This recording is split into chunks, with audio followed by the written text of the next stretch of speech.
Hello, SC Whitmore students. This is Mr. Cannon, and I'm going to be introducing this unit, which is going to be on the Civil War and Reconstruction. In this unit, we're going to learn about the cause of the Civil War, how the Civil War ultimately is going to come to an end, a very destructive end. And then we're going to go into the era of Reconstruction and how we're going to try to rebuild America politically, socially, and economically. The physical part of Reconstruction is the least difficult part. The more difficult part is rebuilding the country, especially the South, which is devastated from the war, rebuilding it politically, socially, and economically. So that's what we're going to be covering in this unit. We have several lessons that cover these topics. Our unit skill is going to be called periodization.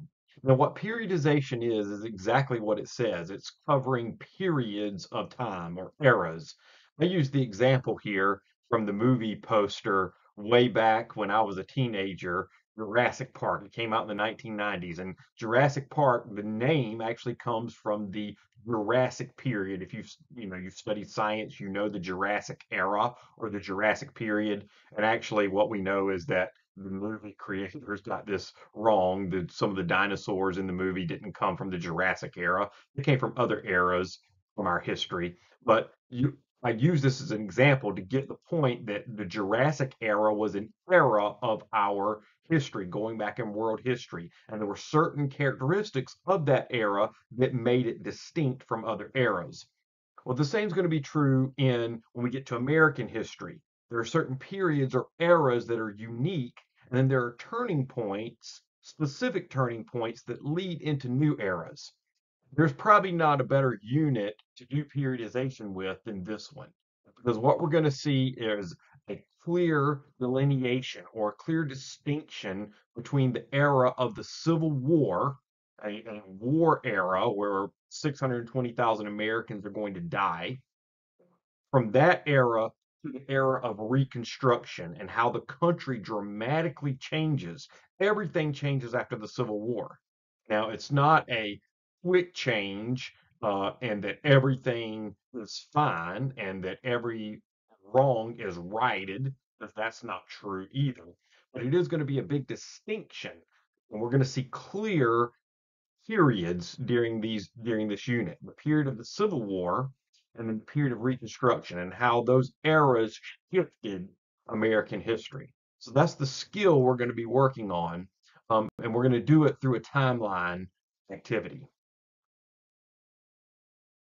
All right, guys, your project for this unit for the Civil War and Reconstruction is going to be a timeline, and the timeline is going to work really well for us to look at periodization, which is what our unit skill is. But you're going to create a timeline of major events and turning points during the Civil War and Reconstruction. And what you're going to see is that the Civil War and Reconstruction are definite eras that have specific turning points that lead to the next era. By the end of the Civil War, drastic changes happen in America, especially in the South, in all of America, that lead to a new America. It looks completely different during the Reconstruction period. And then Reconstruction, which is, rebuilding politically and socially, it's going to cause things to look very different heading into the next era. So periodization works really well here. So your timeline is going to have, you can draw it or you can do it digitally. If you draw it, you'll take a picture of it and upload it. If you do it digitally, you can use any program you want to. But each event on the timeline should have a brief description. So I'll tell you underneath what the required events are. Every event, you're going to put the year, and then you're going to put a 2 to 4 sentence brief description of that event, explaining that event.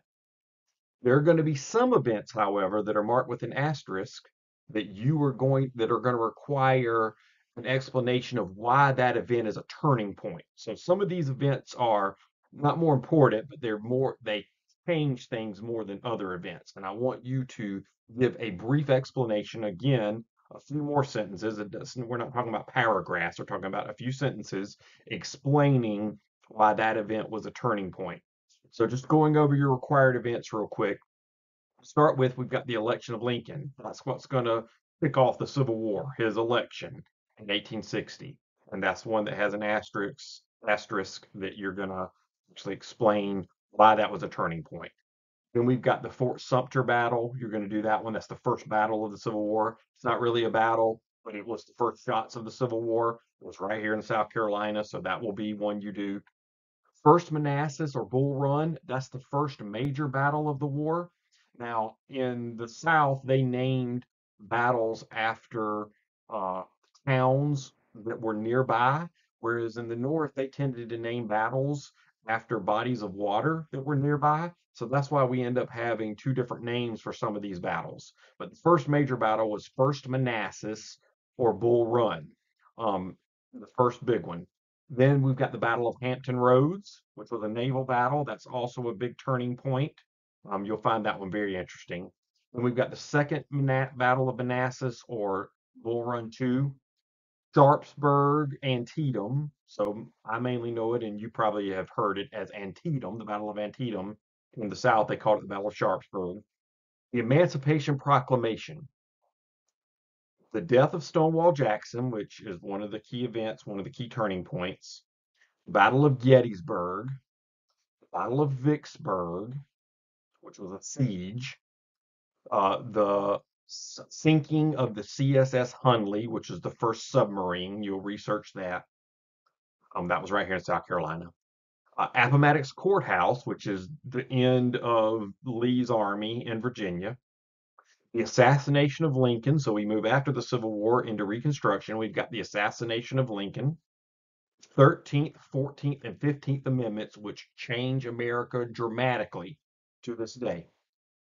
The Ku Klux Klan Act, and then the Compromise of 1877. So those are your required events. Those are the ones that you're going to give a 2 to 4 sentence explanation, brief explanation. The ones that have the star asterisk by it, you're going to give even more about why that event was a key turning point. Okay, let's talk about our rubric. So the rubric, it's only in 3 parts this time. Sometimes it has 4 categories. This one's only 3. You can get 60 points, 75 points, 100 points. Let's go to the 100 points. That's what we're interested in.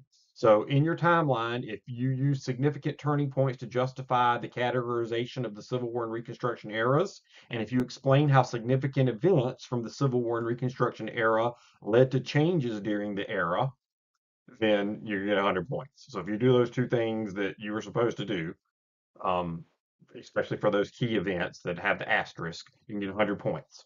75, if you just simply organize events chronologically and identify and explain turning points, then that's 75 points.